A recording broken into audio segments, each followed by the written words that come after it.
తిరుమల పరకామణి కేసుకు సంబంధించి ప్రస్తుతం మాజీ ఏబిఎస్ అయినటువంటి సతీష్ కుమార్ మృతి పట్ల అనేక అనుమానాస్పద కోణాలు అయితే తెర మీదకి రావడం జరిగింది. ఇప్పుడు తాజాగా దర్యాప్తులో ఈ యొక్క సతీష్ ఎవరైతే ఉన్నారో ట్రైన్ ఎక్కడం కావచ్చు, రాయలసీమ ఎక్స్ప్రెస్, అదే విధంగా ట్రైన్ ఎక్కిన గంటలోనే ఇన్సిడెంట్ జరిగిన పట్ల పోలీసులు అనేక రకాల కోణాల్లో దర్యాప్తు అయితే జరుగుతుంది. మరి మొత్తానికి సతీష్ మృతి వెనక ఎవరున్నారు, ఈ యొక్క అంశం గురించి లోతుగా విశ్లేషణ చేసే ప్రయత్నం చేద్దాం. మనతో ఉన్నారు డివి శ్రీనివాస్ గారు. సార్ నమస్కారం సార్. నమస్తే. సార్ మొత్తానికి సతీష్ మృతికి సంబంధించి ఒక పక్క వైఎస్ఆర్సీపీ వాళ్ళేమో కూటమి ప్రభుత్వం తట్టుకోలేకే ఆత్మహత్య చేసుకున్నారని చెప్పేసి చిత్రీకరించే ప్రయత్నం చేస్తాను. కానీ పోలీసుల దర్యాప్తులో మాత్రం పోస్ట్ మార్టం రిపోర్ట్లు మాత్రం అది ఖచ్చితంగా హత్య అని చెప్పేసి ప్రాథమికంగా నిర్ధారించడం జరిగింది. మొత్తానికి సతీష్ మరణం వెనుక వాస్తవాలు అంటే ఏముంటాయి? ఎక్కడున్నాడు భూమన కరుణాకర్ రెడ్డి? ఉన్నాడా, పరారయ్యాడా? ఓకే, అంటే నాకు తెలియక అడుగుతాను, పోలీసులు కూడా నిందితులు పరారయ్యేదాకా ఎందుకు వదిలేస్తున్నారు? జనరల్ గా ఏంటంటే పలానా వార్డు మీద కేసు రాబోతోంది, ఆ కేసు వెనక ఇతను ఉన్నాడు అని వీళ్ళు ముందే తెలుసుకుంటారు కదా. ఇట్లా ఇంటెలిజెన్స్ ఉంటది కదా, వాళ్ళ కదలికల మీద నిఘా పెట్టాలి కదా.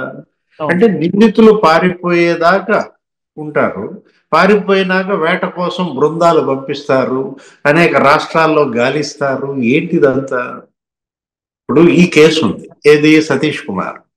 సతీష్ కుమార్ ఈ మరణం ఏది, దీనివల్ల ఎవరు లాభం? అది కదా మీరు చూడాల్సింది. ఇప్పుడు ఇన్వెస్టిగేషన్ కూడా సతీష్ కుమార్ చనిపోతే ఆ కేసులో ఎవరు లాభపడతారు? ప్రభుత్వానికి ఏమైనా లాభమా? అంటే సతీష్ కుమార్ది ఆత్మహత్యగా చిత్రించాలని చూస్తున్నారని, అది హత్యనని అంటోంది ఎవరు? వాళ్ళ కుటుంబ సభ్యులు, తల్లి అంటోంది. మరి లేకపోతే వాళ్ళ బ్రదర్ అంటున్నాడు.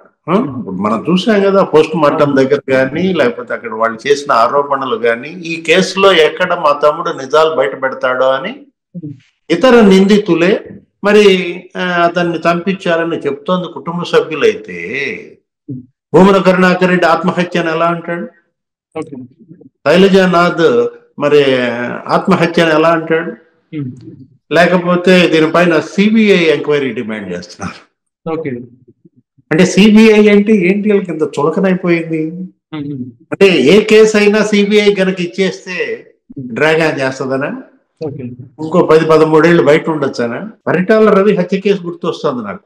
పరిటాల రవి హత్య కేసుని సిబిఐకి ఇచ్చారు. అప్పుడు సిబిఐ జగన్మోహన్ రెడ్డి ఇంటికి వెళ్ళి ఆయన విచారించింది, సరే చేతులు దులుపుకుంది. అప్పుడు రాజశేఖర రెడ్డి బతికే ఉన్నాడు. అంటే ఏంటి? ఇప్పుడు మొన్న కూడా మనం చూసాం వివేకానంద రెడ్డి హత్య కేసు. సిబిఐ ఎన్నేళ్లుగా ఆ కేసుని డ్రాగ్ ఆన్ చేసింది? ఇప్పుడు 7 ఏళ్ళు. ఇప్పటికీ సునీత న్యాయ పోరాటం చేస్తున్నాము. ఏదో ఉందబ్బా వెంకట్, సిబిఐకి వైసీపీకి ఏదో ఉన్నట్టుంది. లేకపోతే వైసీపీ వాళ్ళు సిబిఐని డిమాండ్ కోరడం ఏంటి? ఆ సిబిఐ ఏమో అన్ని కేసులు మరి ఇలా ఏళ్ల తరబడి డ్రాగ్ ఆన్ చేయడం ఏంటి? దీనిపైన ముందు ఎంక్వైరీ చేయాలి. ఏది దీనిపైన ఎవరు ఎంక్వైరీ చేయాలి? చేస్తే ఇక మోడీ గారే చేయాలి.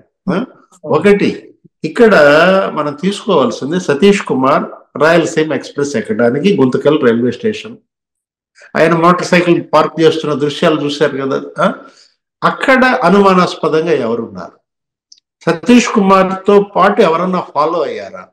ఆ రైలు ఎక్కారా? ఆయన బోగీలో ఉన్నారా? లేదు పక్క బోగీలో ఉన్నారా? రైలు బయలుదేరిన గంట తర్వాత ఇన్సిడెంట్, రైలు బయలుదేరిన గంట తర్వాత ఇన్సిడెంట్ జరిగింది అంటున్నారు. అంటే ఈ గంటలో ఏం జరిగింది? ఆ రైల్లో ఎవరన్నా వచ్చి సతీష్ కుమార్ ని బెదిరించారా? ఘర్షణ ఏమన్నా జరిగిందా? మరి వైద్యులు ఏమంటున్నారు? ఆ సిటీ స్కానింగ్ దాంట్లో కూడా బలమైన ఆయుధంతో కొట్టారు అన్నట్టుగా డాక్టర్లు కూడా చెప్పినట్టుగా తెలుస్తోంది. తల వెనక ఛిద్రమైంది, మెదడు కూడా బయటకు వచ్చింది అంటున్నారు. యాక్చువల్ గా అతను ఆత్మహత్య కనుకైతే ముందుకు పడాలి, ఎవరన్నా తోస్తే వెనక్కి పడతారు. అంటే ఇక్కడ ఏంటి, అతను ఎలా పడ్డాడు? తోసారా? లేకపోతే అసలు కిందకి లాగిన తర్వాత మరి ఆ శ్రీహరి ఏమంటున్నాడు? ఏది ఆ మృతుడి సోదరుడు, వాళ్ళ తమ్ముడో మరెవరో, అతను ఏమంటున్నాడు? రైలు పట్టాల పక్కనే పడి ఉండాలి, రైలు పట్టాల మీద పడి ఉండాలి, ఏది యాక్సిడెంటల్ కనుక అయితే. కానీ డెడ్ బాడీ రైలు పట్టాలకి మరి అంత 20 అడుగుల దూరంలో ఎలా ఉంది? ఇన్సిడెంట్ దగ్గర నుంచి 150-200 అడుగుల దూరం లాగినట్టుగా కనపడుతుంది. అంటే ఏంటి, అతన్ని దించారా, అసలు అక్కడ రైలు ఆగిందా, ఎవరన్నా చైన్ బట్టి లాగారా?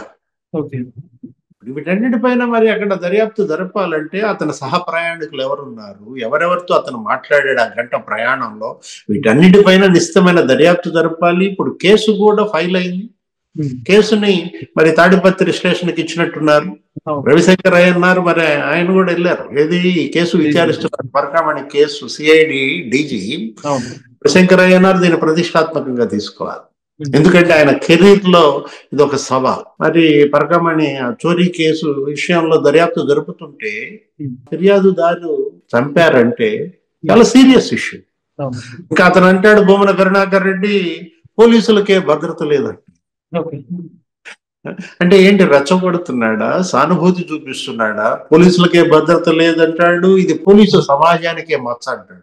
పోలీసు సమాజానికి మచ్చ కాదు, అసలు మొత్తం సమాజానికి ఇది ఒక మచ్చ. నేను ఇందాక అన్నది అదే, పరిటాల రవి హత్య కేసు గుర్తొస్తుంది అంటే అప్పుడు రైల్వే ట్రాక్, అప్పుడు డెడ్ బాడీస్, అప్పుడు గొలుసు కట్టు మరణాలు.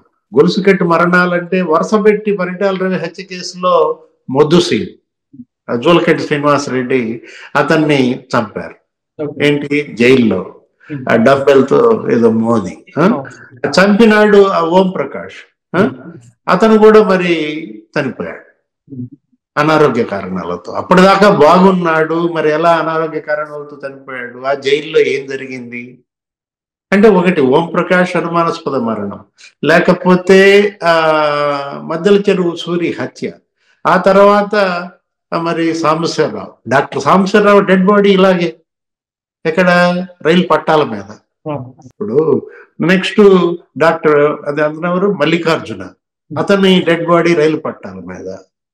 అప్పుడు పరిటాల రవి హత్యని మరి అది చంపడానికి ఆయుధాలు సమకూర్చాడని చెప్పి ఎవరు, అజీజ్ రెడ్డి అని ఉంటాడు. అంటే అతను మరి ఎన్కౌంటర్ చేయబడ్డాడు.